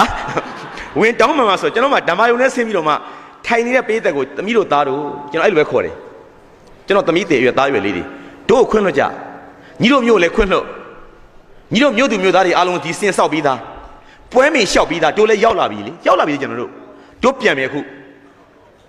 ဒီမျိုးမိမျိုးဖနေနဲ့မဆိုင်ဘူးတို့နဲ့လည်းမဆိုင်ဘူးညီတို့တယောက်ကတားလို့တို့ပြန်မယ်ပြန်ခဲ့ကြတယ်ကျွန်တော်တို့အောင်လန်းခိုးဘကံပခုတ်ကူပြန်ရတယ်ကျွန်တော်တို့တရက်ပြန်ရတယ်ကျွန်တော်တို့အဲ့လိုဖြစ်နေတဲ့ကာလကြီးမှာ6ကတော့ဘယ်တိုင်းနဲ့ပါတယ်လဲမသိဘူးမကွေးတယ်ပါသလားမန္တလေးပါမသိဘူးเนาะသို့တော့မဖြစ်တာကြာပြီလို့ပြောတာဟုတ်အမတို့စင်မှာထိုးထားတာကပထမအကြိမ်ကိုဩဒီနားမှာကပ်ပြီးတော့ဖြစ်နေတဲ့မြို့တွေကကြောက်ပတောင်းဖြစ်တယ်မိထီတာတော့အကြိမ်ပေါ့ဗျာပကံညောင်ဦးဖြစ်တယ်ကြံခဲ့တဲ့တရင်လာလေးညကျွန်တော်ပကံမှာကဲအင်္ဂါနေ့ကျွန်တော်ပြန်သွားတယ်ကဲဒီနားလေးကွက်ပြီးတော့ဘာကြောင့်များတို့ကြံခဲ့ရတာလဲတမိုင်းဝင်မြို့ရင်းနှမြေတပည့်ကိုစားခဲ့တော့တခင်ဖိုးလှကြီးတို့မြို့တခင်ဖိုးလှကြီးလည်းအခုတော့လောကကြီးကပြောင်းနေပါပြီเนาะပြောင်းနေပါပြီကျွန်တော်နိုင်ငံကလည်းကျေးဟိုဗုဒ္ဓဘာသာ38ဖြာမင်္ဂလာမှာကတညုတကတဝေဒီတဲ့ကျေးဇူးရှိတော်သူများကိုကျေးဇူးဆက်ခြင်းဒီမင်္ဂလာလို့ပြောတာဟုတ်အေးကျွန်တော်တတိယလာသေးတယ်နော်ပါလားမသိဘူးဟိုကြံခဲ့တဲ့မနှစ်လောက်ကနေပါလားမသိဘူးဟေးကြံခဲ့တဲ့မနှစ်ကတော့ကျွန်တော်တို့မူဆယ်ရဟောပြောပွဲဖိတ်တယ်လာရှိုးမူဆယ်ဖိတ်တော့ကျွန်တော်မူဆယ်ရောက်တော့ဟိုဘက်ကန်းကိုကူးသွားတဲ့ခါကျတော့ကျွန်တော်ဟိုဘက်ကကျဲကောင်ပေါ့တရုတ်ပြည်တဲ့ကျဲကောင်ပြီးတော့ကျွန်တော်တို့ဆက်ဖိတ်တယ်မန်စီရွှေလီတရုတ်ပြည်ထဲမှာဗမာတွေရှိတဲ့အခါကျတော့ဗမာလေးတွေကရောက်100ရောက်200ကြည်ကွဲစရာကောင်းလိုက်တာအမတို့ဒီလိုမဟုတ်ဘူးနော်6စာပေချစ်သူများလို့တော့အများကြီးမဟုတ်ဘူးလူလေး100အခုတို့တရုတ်ပြည်ထဲမှာလက်ဖက်ဆိုင်လေးတွေဖွင့်ကြထမင်းဆိုင်လေးတွေဖွင့်ကြဗမာလေးတွေလေစာပေချစ်လုံးလုံးနှမ်းဖြစ်ကျွန်တော်သွားကြပြီကျွန်တော်တို့ OBJ လို့ကဲဟာညီလေးတို့သွားတဲ့ခါကျွန်တော်လည်းတရုတ်ပြည်ထဲရောက်တဲ့ခါကျတော့တရုတ်ပတ်စံလေးတွေတွေ့တော့ကျွန်တော်တရုတ်ပတ်စံလေးကျွန်တော်သိင်းညင်လို့လဲတာခုတော့ပါလာသေးတယ်အေးတတိယတာညီလေးတို့ပတ်စံလဲပေးဦးဟာလို့လဲတဲ့ခါကျထွက်လာတယ်တရုတ်ပတ်စံလေးတွေအပေါ်ဆုံးပတ်စံတစ်ကြက်တယ်ဒီမှာကဲတစ်ကြက်တန်လေးတွေ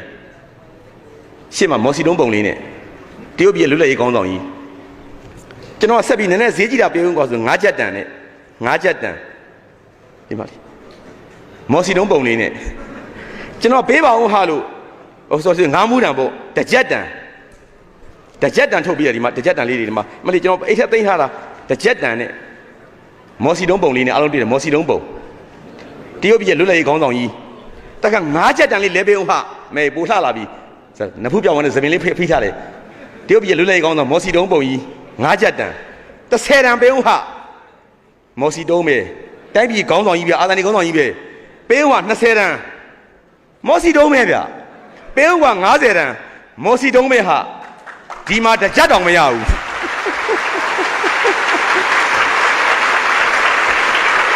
းအော်လို့ကျွန်တော်တစ်ကြက်တောင်မရဘူး sorry ပဲဆိုတော့ကျွန်တော်တို့ကအဲ့လိုဖြစ်နေတော့တခင်ဖိုးလှကြီးလည်းတတိမရဘိုးအောင်ကျော်လည်းတတိမရတခင်ကိုတော်ပိုင်းလည်းတတိမရကိုအောင်ဆန်းလည်းတတိမရဖြစ်တာကျွန်တော်တို့လူကြီးတွေပြောတယ်ကြက်သိမ်းထားတယ်ကျွန်တော်သိလားတကုံးတရာဗမာပြည်မှာတက်တော်ရှိကြဗျာဆရာကြီးတကုံးတရာ1919ကမွေးတယ်ကိုတို့နှုတ်တာကြည့်ပြီးတော့ 2019ဆိုရင်နှစ်တရာပဲလေဗျာတက်တရာဟေမာနေမင်းဦးလေးအောင်မနေတာလေကျွန်တော်နဲ့အဖိုးနဲ့သားလို့ကျွန်တော်ချစ်လို့ဆရာနဲ့တွေ့တဲ့အခါကြောက်တောင်းသားလေးပြောပြရ sorry ကြောက်တောင်းသားလေး6သားလေးပြောပြရသည်တခွန်းနဲ့ပြောနေတော့မင်းကျေးဇူးရှင်တွေကိုမင်းပြစ်မှားတဲ့တိုင်းပြည်ဘယ်တော့မကောင်းဘူးကွာကြောက်စရာကောင်းလိုက်တာတခင်ကိုတော့မှိုင်းကိုရန်သူထင်နေတဲ့ကောင်တွေဘုံကျုံဆန်းကိုရန်သူထင်နေတဲ့လူတွေစာရေးဆရာကြီးကြပြားဆရာကြီးမင်းသူဝင်ကိုအလကားလို့ထင်နေခဲ့ရင်ကိုသားချွေတဲ့မကောင်းပါဘူးသူတို့အားလုံးကကိုကျိုးစွန့်လွတ်ခဲ့ကြတာ6ကရေနံမြေလူသမားတွေကိုစတဲ့မြို့တခင်ဖိုးလာကြီးရဲ့မြို့ဒီမြို့လေးမှာကွက်ပြီးတော့စာပေဟောပြောပဲမဖြစ်တာတော့မောင်သားချိုးအပါဝင်အောက်မှာထိုင်နေတဲ့ကျွန်တော်ညီငယ်အကြီးတော်ညီမင်းညိုရင်နာမယ်ကျွန်တော်ထင်တယ်တပြည်လုံးသွားနေကျွန်တော်တို့မြကြီးနာရောက်တယ်မောင်သားချိုးဖားကန့်ရောက်တယ်ဘိတ်ရောက်တယ်တဝယ်ရောက်တယ်ကော့တောင်းရောက်တယ်ကျွန်တော်တို့ခန်းတီနာဂတောင်တန်းရောက်တယ်ကျွန်တော်တို့ရေးတွေကော့တောင်းတွေအစကျွန်တော်ရောက်ပါတယ်သို့တော့ဗမာတမိုင်းမှာအင်္ဂလိပ်အစိုးရကိုဓာချင်းလှန်ချင်းဆော်မယ်လို့လောက်ခဲ့တဲ့ရင်းနှမြလူသမားတပိတ်ကိုဥဆောင်ခဲ့တဲ့ဒီမျိုးလေးမှာဘာလို့ကွက်ကြံနေတာလဲကျွန်တော်နားရတယ်ကျွန်တော်ဒါဘူးဘသူမှမပေးတာလေမိတ်ကိုပကံမှာဖြစ်တယ်ကြောက်ပတောင်းဖြစ်တယ်မိထီလာဖြစ်တယ်ပျော်ပဲရမဲတင်းဖြစ်ပြီးတော့မှဒီနေရာကွက်ကြံနေတာကတော့စိတ်မကောင်းစရာပါပဲသို့တော့ကျွန်တော်တို့ခုနေထားလေးပြောင်းခဲ့ပြီပထမအကြိမ်ဖြစ်ပြီဆိုတော့နောက်လဲဆက်ဖြစ်မယ်ဆိုတဲ့သဘောပါပဲကျွန်တော်တို့ကပြီးတော့စာပေချစ်သူတွေများတဲ့မြို့နောက်စာကံပေကံကောင်းတယ်ပိဋကတ်ကြည့်ကျွန်တော်သိတယ်ကျွန်တော်အထွေတူးပြောနေတာမလို့ကျွန်တော်တန်နိုင်ငံလုံးလျှောက်သွားနေတာတစ်နှစ်မှာကျွန်တော်ရက်200ဒီကျွန်တော်တခြားမြို့တွေရောက်နေတာမြကြီးနားတို့ဘာလို့ရောက်တာပေါ့ဗျာတိုင်းမြို့ကြီးတွေပေါ့ကချင်ပြည်နယ်မြို့တော်မော်လမြိုင်မှာ9ညကျင်းပါတယ်6ကစာပေချစ်သူမိဘများကျွန်တော်ပြောပြရစီမော်လမြိုင်မှာမနှစ်က9ညကျင်းပါတယ်ဒီနှစ်9ညကျင်းပါခဲ့တယ်အကုန်ယုံမြယုံရှံကျွန်တော်တိတ်အထင်မကြီးဘာကြောင့်လဲတိုင်းမြို့ကြီးလေမွန်ပြည်နယ်ရဲ့မြို့တော်ကြီးမှာကြီးနေတာဘာဆန်းတယ်လဲကဲမြကြီးနား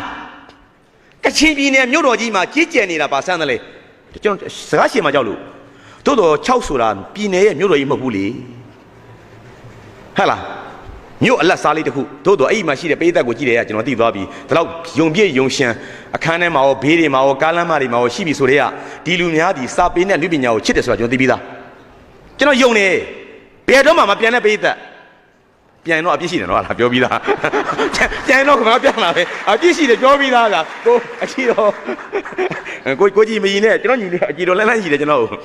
သူကရုပ်ရှင်ဇာတ်လမ်းတွေအများကြီးတဲ့ခါကျွန်တော်သူမင်းသားတင်ရိုက်ရှင်နေတာကျွန်တော်မေးအကြည်တော်ကရုပ်ရှင်ဇာတ်ညွှန်းတွေဝတ္ထုစေရမဟုတ်ဘူးနော်သူ့ဇာတ်လမ်းတွေကရုပ်ရှင်ရိုက်တာအများကြီးပဲကျွန်တော်လမ်းချောင်းကြည့်နေတာအခုတော့မင်းသားတင်တော့ပွဲပြက်ပြီတဲ့ဘာလဲတော့မသိဘူးဗျာပွဲပြက်ပြီပြောနေတာမတန်ကျွန်တော်တို့ပြောစရာကောင်းတယ်ပွဲလေးပ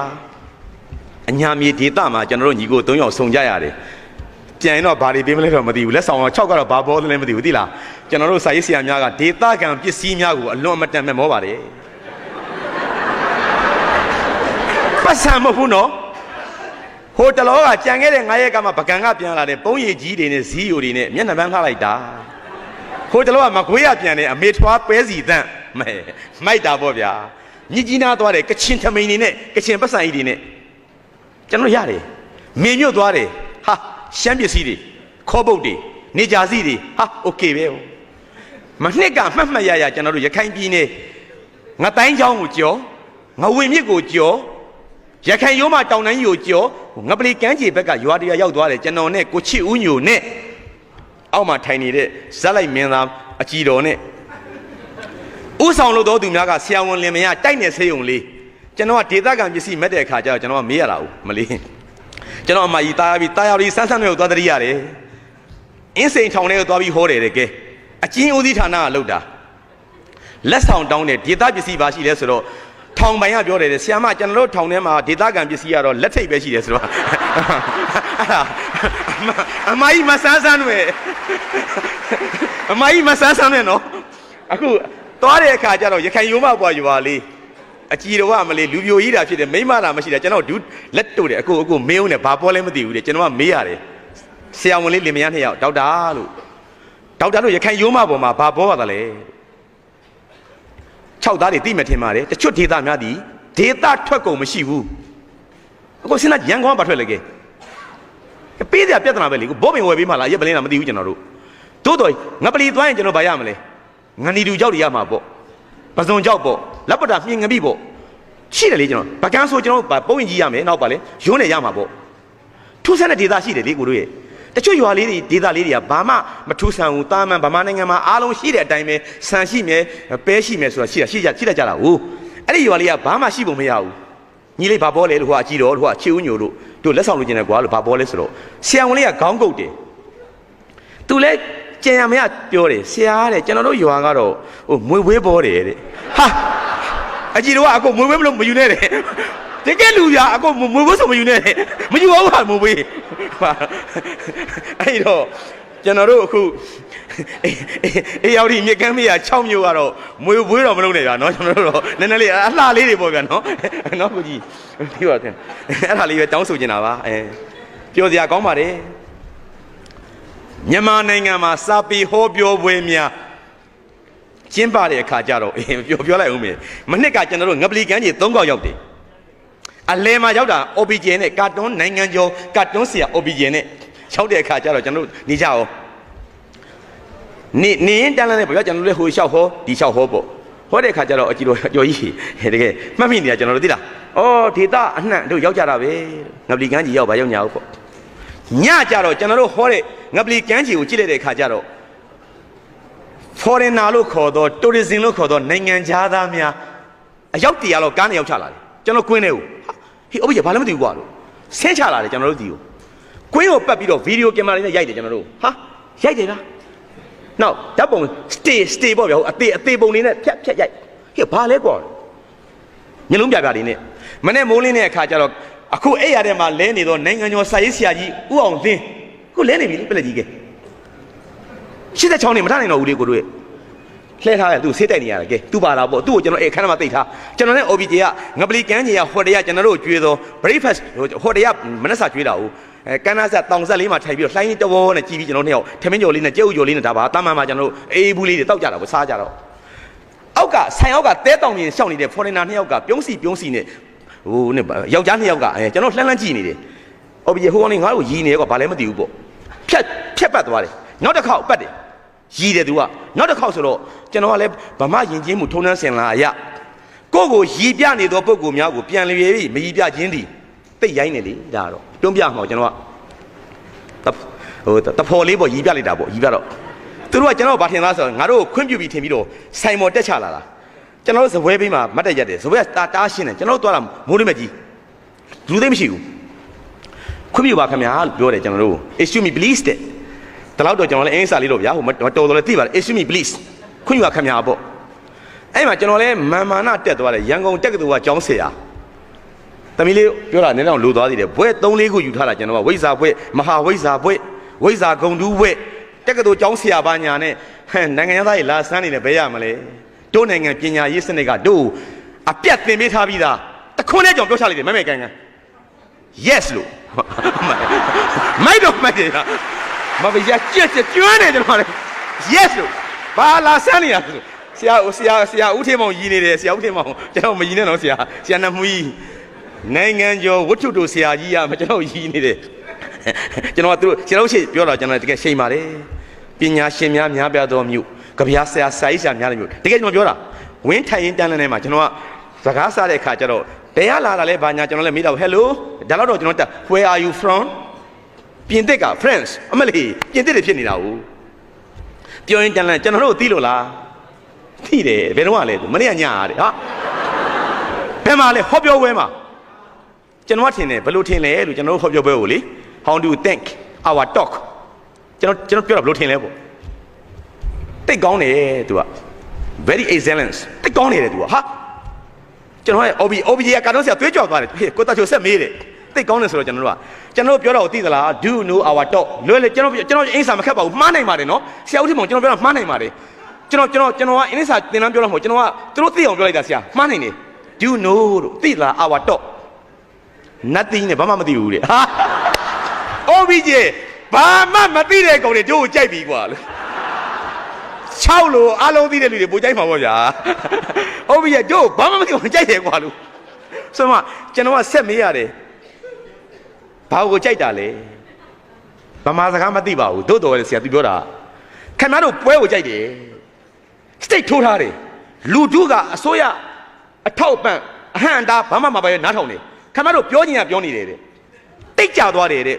ဝါဆိုရည်တိုင်းကြားတယ်တဲ့ပြန်ပြီးတော့ညင်ကြသွားတယ်တဲ့လက်ခုပ်တွေတီးကြတယ်တဲ့လူတွေရဲ့ပုံပန်းတဏ္ဍာတွေလည်းအတစ်ဖြစ်နေတယ်တဲ့တောက်ဝင်လှုပ်ရှားနေသောဟန်ပန်များကိုကြုတ်ကြိုက်တယ်တဲ့ကဲဟာအေးဟုတ်ပြီဗျာအဲ့ဒီမှာတင်ကျွန်တော်တို့ကသူတို့နဲ့စကားပြောရတယ် conversational style ပေါ့ဗျာဗမာပြည်မှာအဲ့လိုလိုက်ပြောတာဘယ်နှလားရှိသလဲတဲ့ဆရာနှမှုကြီးဟိုတုန်းကတော့ကျွန်တော်တို့တလလေးရှိတာနော်အခုတော့ကျွန်တော်ဆက်လှရပြီပေါ့ကျွန်တော်ကပြောရပါတယ်ကျွန်တော်တို့ဗမာစာပေလောကမှာဒီဇင်ဘာလပေါ့ကျွန်တော်နတော်ပြောလို့သူတို့မသိဘူးလေလောက်ကြပါတယ်ဘယ်တော့မှစတာလဲတဲ့ဂျပန်ခေတ်ကစတာနှစ်တရာပြည့်ကန်နေပြီ80လောက်ဗမာပြည်အံ့ဩစရာကောင်းပုံများဆရာနှမှုဂျပန်ခေတ်ဆိုတာအားလုံးသိပြီးသားပါတီပေါင်းမင်းကိုအင်္ဂလိပ်ဖမ်းတယ်သမီးတို့တမိုင်းတင်တာမဟုတ်ပါဘူးလွတ်လပ်ရေးမပေးဘူးဒီနားမှာမလှမ်းမကန်းရှိတဲ့ညီတို့အညာသားငါတို့အောက်သားမဟုတ်ဘူးနော်နတ်မောက်ကလူဘာမှတ်နေလဲနတ်မောက်သားဒီနားလူနော်တို့ကွညံကုန်းသားမဟုတ်ဘူးရန်ကုန်သားမဟုတ်ဘူးမန္တလေးသားမဟုတ်ဘူးညီတို့မွန်လရမဟုတ်ဘူးပတရမဟုတ်ဘူးနတ်မောက်ကအညာသားရန်ကုန်တက်သူចောင်းသားတယောက်ကဒီတိုင်းနဲ့ရှင်းလို့မရဘူးဒါချင်းလှန်ချင်းဆော်မယ်ဆိုပြီးတော့မှရဲဘော်၃ချိတ်ဂျပန်ထွက်သွားပြီးတော့လူရင်းကျွန်တော်ပြောနေတာပါအသေးသေးလေး2ယောက်ထွက်သွားတာလူပြန်ခေါ်လာလေးပဲထားလိုက်ပါတော့ဂျပန်ကို1942မှာခေါ်လာပြီးတော့မှ9နှစ်တိုင်လို့လဲဂျပန်ကလာတော့ကတော့ဂရိပေးလိုက်တာမော်လမြိုင်ကိုသိမ်းပြီးရင်ငါတို့ပြန်ဆုတ်မယ်ယူရီးယားတဆင့်မမနိုင်ငံနဲ့တို့မဝင်ဘူးဆိုပြီးတော့လေဗိုလ်ချုပ်အောင်ဆန်းတို့တပတ်ရိုက်ပြီးတော့မှတပြည်လုံးကျူးတဲ့အထိတက်လာကြတာဟုတ်ဂျပန်ခေတ်က9နှစ်ကြာပါလေ42 43 44 45 46အကျန်းပေါ့ဗျာဟိုကျွန်တော်ကဟိုတမိုင်းတင်တာဟုတ်တယ်အကျန်းပြောလိုက်တာဂျပန်ခေတ်ကြီးထဲမှာ1944ခုနှစ်ဆိုတော့ဂျပန်ခေတ်ကြီးကျန်းမတော်လှန်ရသေးဘူးစာပေပွဲစတာအဲ့ဒီဟာဆိုလို့ကျွန်တော်မောင်းသားချိုအံ့ဩရတာဟာဂျပန်ခေတ်ကဗမာနိုင်ငံရဲ့တပ်အကြီးအကဲနိုင်ငံတော်အကြီးအကဲရပြီလေအဓိပတိဒေါက်တာဗမော်တမနာလည်းမဟုတ်ဘူးနော်အမတို့ဝင်ကြီးလည်းမဟုတ်ဘူးနော်အမတို့စစ်ဖြစ်နေတဲ့ကာလဘာပဲဖြစ်မလဲအဓိပတိပေါ့ဗျာယာရုပိယနိုင်ငံတော်အကြီးအကဲပေါ့တိုင်းပြည်ပြည့်နေရင်နိုင်ငံတော်အကြီးအကဲဆိုတာပေါ်တယ်ဗျာတမနာမရှိဘူးဝင်ကြီးမရှိဘူးတဘောပေါက်နော်နိုင်ငံတော်အကြီးအကဲဆိုတာပေါ်တတ်တယ်နော်မျက်စိလည်းမြင်ကြည့်ပေါ့ဗျာတမနာမရှိဝင်ကြီးမရှိငါအကြီးအကဲပေါ့ပေါ်တတ်တယ်အဲ့ဒီကာလမှာဒေါက်တာဗမော်အစိုးရကိုတင်ပြတဲ့ပုဂ္ဂိုလ်များကသတင်းစာဆရာကြီးဂျန်ကျော်ဦးချစ်မောင်သခင်ကိုတော်မှိုင်းဗိုလ်ချုပ်အကိုဥပဝင်းသခင်မြဒီတော့ဥပချိုးသတင်းစာဆရာကြီးဦးသိန်းမောင်ထားလိုက်တော့စကားတွေရှုပ်လို့မမနိုင်ငံရဲ့ဂျပန်ခေတ်ကအစိုးရအဖွဲ့ခေါင်းဆောင်ဒေါက်တာဗမော်ကိုတင်ပြတော့လောက်လို့ပြောတယ်ဒီပွဲကိုမိုက်တဲ့ဘဲတွေဗျာလူငယ်စကားပြောလာကျွန်တော်လူငယ်မဲလေးကျွန်တော်လူငယ်ဟိုမိုက်တာမကောင်းတာမဟုတ်ဘူးမိုက်တဲ့ကောင်းလိုက်တဲ့လူတွေဗျာဒေါက်တာဗမော်ကဗမာပြည်မှာတက်မတော်နေရှိတယ်လို့လယ်သမားနေရှိတယ်လို့လူသမားနေရှိတယ်လို့အာဇာနည်နေရှိတယ်လို့တင်စားပြောတာနောက်မှဖြစ်တာဒါတွေကထားလိုက်ပါတော့စာရေးဆရာနေရှိတယ်ဆိုပြီးတော့မှ$စန်းတရက်နေသတ်မှတ်တယ်ကဲအကိုတို့အကျမ်းမြတ်ဒါပါပဲအဲ့ဒီကစတာဒီနေ့ထိဗျာကြားတွေပြောမနေနဲ့တော့စစ်ဖြစ်တာတွေကဲဗမာတနိုင်ငံအနှံ့အပြားမှာအားလုံးအဲ့ဒီကစပြီးတော့ဆရာရဲ့1944ကဆရာဦးနံမှုနော်အံ့ဩစရာဒီနိုင်ငံကြီးနော်2017ဆရာရဲ့ဂျားမှာပြတ်တာတွေတော့ရှိရပါဘောဆရာရဲ့စစ်ဖြစ်တာတွေဘာတွေပေါ့ဘာညာတွေပေါ့ထားလိုက်ပါတော့ဒါလောက်ထိကျွန်တော်တို့ကြံ့ခံပြီးတော့လှုပ်လာခဲ့လိုက်ကြတာအခုကြတော့တစ်နှစ်ပတ်လုံးဆရာ$စန်းတရက်နေမဟုတ်တော့ပါဘူးဆရာဦးထင်မောင်သိပါတယ်တစ်နှစ်ပတ်လုံးဟောလိုက်ကြတာကျွန်တော်တို့ foreigner တွေကငပလီမှာဆက်မေးတယ်ဆရာတို့တဲ့ဘာအကြောင်းဟောတာလဲတဲ့ကျွန်တော်မေးနေတာကျွန်တော်ကရိုင်းပြောလိုက်မယ်တောက်ရှက်မရှိလျှောက်ပြောနေတာ OBJ ကအမေရိကန်မှာနေခဲ့တဲ့ပုဂ္ဂိုလ်မပြောဘူးဗျာအင်္ဂလိပ်စာတက်တဲ့ကောင်ကြီးကပြုံးကြည့်နေတယ် OBJ ကအမေရိကန်မှာဟာဗတ်မှာကျောင်းတက်ခဲ့ကောင်အင်္ဂလန်မှာကွန်ပျူတာတင်တဲ့ကောင်ကြီးကကာတွန်းဆရာကြီးကမပြောဘူးတော်သားမောင်သားချိုးကပြောနေရတယ် foreigner တွေကဘာတွေပြောတာလဲတဲ့ about the political နိုင်ငံရေးအကြောင်း about the culture ရင်းနှီးမှုအကြောင်း about the poetry about the drama novel short story ဝတ္ထုတွေအကြောင်းကြပြတွေအကြောင်းဘာတွေအကြောင်းညာတွေအကြောင်းပြောကြပါတယ်ဗျာအခကြေးငွေရှိပါသလားဟာမိုက်လိုက်တာဘယ်သူကတတ်မှတ်ထားလို့လဲတပွဲကို900လို့တပွဲကို1000လို့တပွဲကို9000ပါညာရှိလို့လားကျွန်တော်ပြောလဲမရှိပါဘူး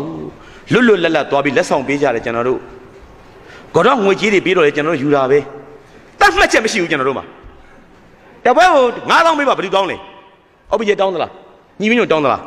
းမတောင်းဘူးသူပေးကြတာတသိန်းတောင်းမလားမတောင်းဘူးသူပေးနေတာမဟုတ်ဥပမာပြောတာဩကဲဥပမာပြောတာ ဥပမာပြောတာကိုညီမညိုစိတ်ကြစရာကြီးဗျာလူတွေကစကားအစမခံဘူးကျွန်တော်တို့တဏှာချစ်တာနော်မရင်းနေတယ်6တိုင်းဆရာဦးထမောင်ရင်းနေတယ်အန်ရပဲတဲ့သူကဒုက္ခပဲဒေါ်ကြီးမြင့်ပြန်သွားတယ်ဒုက္ခပဲဒီကတကယ်ပါဟိုကျွန်တော်ကဒေါ်နေလေဆိုခဲစီမြဲစီပေါ့နော်ထောင်တန်တဲ့စကားရေရင်ပေါ့ပေါ့ရည်ရမောစရာဖြစ်နေပြောတာပါတကယ်ကျွန်တော်တို့အဲ့သွားကြတာပါတိုးတော့မြစ်တာအတုံးလှန်ပြန်တာလေးတွေတော့ရှိကြတယ်ဒါရုံးကောင်ကျွန်တော်ပြောတာတိုးတော့ကျွန်တော်နိုင်ငံမှာဒီလောက်ထိကြာရှည်ခိုင်မြဲတဲ့ပွဲတွေဖြစ်ခဲ့ပါတယ်ပြောတဲ့ခါကျတော့ foreigner များကကျွန်တော်တို့မလီဝမ်းတာအဲလဲဖြစ်လို့ဟောပြောနေကြတာဒီလိုကအခု6ကအခုပထမချိန်နဲ့ကောင်းပြီပေါ့နေ့တော့နှီးနေသေးပါတယ်နောက်နှစ်တွေမှာဖြစ်မယ်လို့ကျွန်တော်ခံမှန်းတာပေါ့အခုအဲ့ဒီပွဲကိုကျွန်တော်ရောက်ပြီ3ယောက်ရောက်ပြီမဟုတ်ဘူးလား2ယောက်ပြီးပြီကျွန်တော်လှည့်ပေါ့အဲကျွန်တော်ခေါင်းစဉ်ကဘာပေးမလဲမေးတဲ့ခါကျကျွန်တော်လည်းခေါင်းစဉ်ဘာပေးရမှန်းမသိဘူးပထမပေးတဲ့ခေါင်းစဉ်ကတန်ဖို့ value မလို့တော့ညီလေးရဲ့လို့နှလုံးသားအာဟာရများပေးလိုက်ပါတယ်အဲ့ဒီခေါင်းစဉ်တွေကိုကျွန်တော်ရောက်အောင်စူးစမ်းပြောကြည့်တာပေါ့ဘေးချော်တော့လဲခွင့်လို့ပေါ့ဗျာနော်ခေါင်းစဉ်နဲ့လူနဲ့တခြားဖြစ်တတ်တယ်လေကျွန်တော်တို့ကနော်စင်ရတာပတ်မှုဘာကင်းရှင်ရေးကောမဒီဆိုပြီးတော့မှဒုက္ခပေးဆိုဖြစ်တာရှိတတ်ကြတယ်လေနော်အဲခေါင်းစဉ်နဲ့အားနဲ့ခွင့်လို့ကြပေါ့နော်တိုးတော်လေးပဲကျွန်တော်အခုပေးထားတဲ့ခေါင်းစဉ်အတိုင်းနှလုံးသားအာဟာရများဆိုတဲ့ခေါင်းစဉ်နဲ့ကျွန်တော်ဝင်အောင်ကျွန်တော်စူးစမ်းပြောမှာပေါ့သူများတင်းပြောကနေရငတ်တယ်ဗျမသိထောက်လိုက်လို့မင်းကျွန်တော်တို့ဟောပြောပွဲသွားတဲ့အခါကျတော့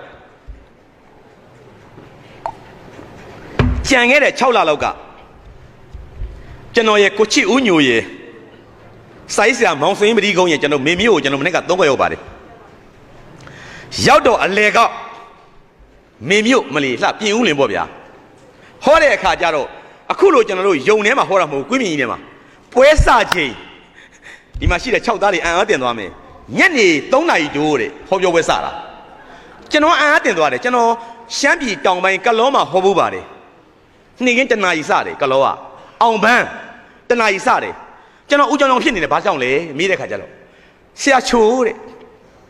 ရှမ်းပြည်တောင်ပိုင်းရေတွေခဲနေတဲ့ကလောမျိုးမှာဆရာညဟောလို့ဘယ်သူလာမှလဲတဲ့ကဲမှန်တာပေါ့တနာရီဟောတယ်ကျွန်တော်တို့ကျန်တဲ့10နှစ်ကမေမျိုးကိုကြံခဲ့တဲ့9လရောက်တဲ့အခါကျတော့ညနေ3နာရီတိုးတဲ့စသချင်းဟောမဲ့လူကမောင်စင်းပတိကုန်းတဲ့ပြီးတော့ချစ်ဦးညိုတဲ့ကျွန်တော်အငယ်ဆုံးဆိုပြီးညှာတယ်နောက်ဆုံးဟောတယ်ကဲရပါတယ်လို့ကျွန်တော်က9လိုက်ဆင်းရမှာပေါ့ကျွန်တော်တို့ဟောနေစဉ်ကာလအမတို့မိမိရောက်ဖို့မထင်ပါတယ်နော်တိတ်လှပါတယ်ပိတ်သက်ကလည်းလှပါတယ်ပွဲကင်းလည်းလှပါတယ်ပိတ်သက်ကိုကျွန်တော်စင်မွားစီးကြည့်တဲ့အခါကျတော့ကျွန်တော်ကိုစိတ်ဆိုးရင်လည်းဆိုကျွန်တော်ပြောလိုက်မယ်ကျွန်တော်စတိတ်ကိုတာဝန်ယူဆောက်ပေးထားတာကနာမည်ကျော်ကုမ္ပဏီတစ်ခုဖြစ်တဲ့ထူးကုမ္ပဏီကိုဒေဇာတို့ရဲ့ကုမ္ပဏီကောင်းလိုက်တဲ့စိတ်ကြီးဒီတဲ့နှစ်ဆကျဲမယ်ကျွန်တော်တို့ဟာမီးတွေစိုက်ထုံးလို့အောက်ကပိတ်သက်ကိုကြည့်တော့ရှမ်းပြည်တောင်ပိုင်းကရှမ်းမလေးတွေအနှွေးရင်လေးတွေနဲ့လက်ကလေးတွေနဲ့ခြေကလေးတွေနဲ့ဘောမီရှည်လေးတွေနဲ့ရှုပ်ဖနက်ကလေးတွေနဲ့ခေါင်းစုပ်ကလေးတွေနဲ့အပြာလေးတွေအနီလေးတွေအဝါလေးတွေအစိမ်းလေးတွေပွဲကင်းကြည့်တဲ့အခါတောက်ပလို့အယောင်တွေကပြိုးပြိုးပြက်ပြက်လက်ဖိတ်ဖြစ်နေတယ်အခုလိုတည်ငင်တော့အလှမရှိဘူး6ကတည်ငင်တဲ့အလှလေနော်မလေးကိုဖြစ်ညင်းရောကြီးပြညင်းလောရသေးတယ်နော်လောရသေးတယ်အမကြီးကရင်းနေရှိရနေပြီတော့နော်ရင်းနေကျွန်တော်စုပ်ပြလိုက်တာကျွန်တော်အလှည့်မရောက်ခင်မှာကောင်မလေး4ယောက်ရောက်လာတယ်ကိုအင်းလေးတွေနဲ့အောက်ကစကတ်ကအစိမ်းအပေါ်ကအစိမ်းစလိုက်မီးတွေနဲ့ဗီဒီယိုကင်မရာတွေနဲ့အတန်ဖန်းဆက်တွေနဲ့ဆရာဦးတာရှိုးတမီးတို့ဆရာနဲ့စကားပြောကျင်တယ်တနာရီလောက်ဘာလို့မလို့လဲကျွန်တော်မေးကုန်ကအတန်လွှင့်ဖို့ညီတို့ဘယ်အတန်လွှင့်ဌာနကလဲသဇင်အတန်လွှင့်ဌာနကျွန်တော်မကြားဘူးပါဘူးကျွန်တော်ရဲ့စာဝတ်နေရေးအတွက်ရန်ကုန်မှာကျွန်တော်ဖြည့်ရှင်းရတာဒီတစ်ဖက်ကတက္ကသိုလ်ကျောင်းဆရာတစ်ဖက်ကကျူးရှင်းသင်တယ်တစ်ဖက်ကစာရေးဆရာတစ်ဖက်ကတော့အတန်လွှင့်လုပ်ငန်းမန္တလေး FM ကျွန်တော်အတန်တွေလွှင့်ရတယ်တစ်နှစ်ပတ်လေအခုလောလောဆယ်လွှင့်နေတယ်နာမည်ကျော်ဆိုတော့ကိုညီဝင်းထုတ်ကိုဇော်ဝင်းထုတ်ကိုညီထုတ်ပေါ့ဗျာသူ့ရဲ့ဗကန် FM ကျွန်တော်အတန်လွှင့်ပါတယ်တပတ်တကပတ်စံလေးရတယ်ကျွန်တော်ပေးတယ်သူကထောက်ပံ့တယ်ကျွန်တော်စားရတာပေါ့သူတို့အတန်လွှင့်ဌာနမြေးတော့ဘာအတန်လွှင့်ဌာနလဲသဇင်အတန်လွှင့်ဌာနငါမကြောက်ဘူးပါဘူးဟဲ့ဆရာတဲ့အခုမှထောင်တာတဲ့မင်းမျိုးနောက်ကတောင်တန်းနေပေါ်မှာညီတို့တက်ကလားလို့ဟုတ်ကဲ့ဘာနဲ့အမျိုးတော်တယ်လဲညပတိရုံမြင့်တန်ကြားနဲ့အတန်လွှင့်ဌာနနဲ့ကျမတို့ကအမွှားကြီးရဲ့ကိုပါဟုတ်ပြီဆရာကိုအင်တာဗျူးလုပ်မယ်မေးအဲ့ဒီမေးတဲ့မေးခွန်းများကိုဒီည6သားတွေနဲ့ကျွန်တော်ရင်ဖွင့်ပါကောင်းနေတော့မေးခွန်း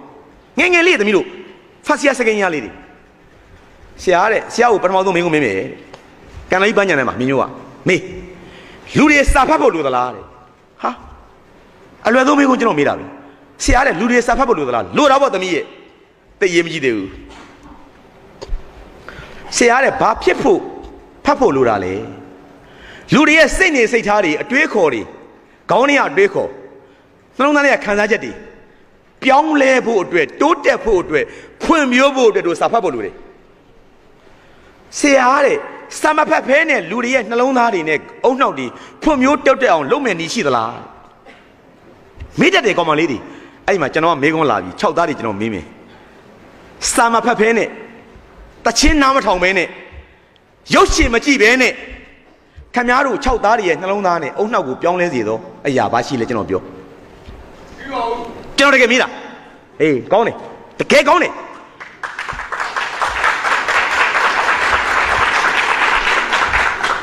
ကိုယ်ကာယကိုပြောင်းလဲဖို့အတွက်ကတော့ကျွန်တော်တို့အများကြီးရှိတာပေါ့အမားတို့ပြောတော့မဟုတ်ဘူးနော်အကိုတို့ဒီမှာကျွန်တော်အကိုတွေရွယ်ရှိနေတယ်အဲ့ကောင်မလေးကျွန်တော်မေးတာဟဲ့ကောင်မလေးလို့ငါပြောမယ်လို့လူဟာကယ်လိုရီလိုတယ်လို့စွန့်ရင်ပြေးဖို့လွှားဖို့စိုက်ကားနေဖို့လက်ထုံဖို့လမ်းလျှောက်ဖို့ဈေးရောင်းဖို့ကယ်လိုရီလိုတယ်စွန့်ရင်လိုတယ်ညီဘယ်ရရမလဲလို့ဆန်းရမယ်ဂျုံရမယ်ကာဘိုဟိုက်ဒရိတ်တို့သမင်းစားကြ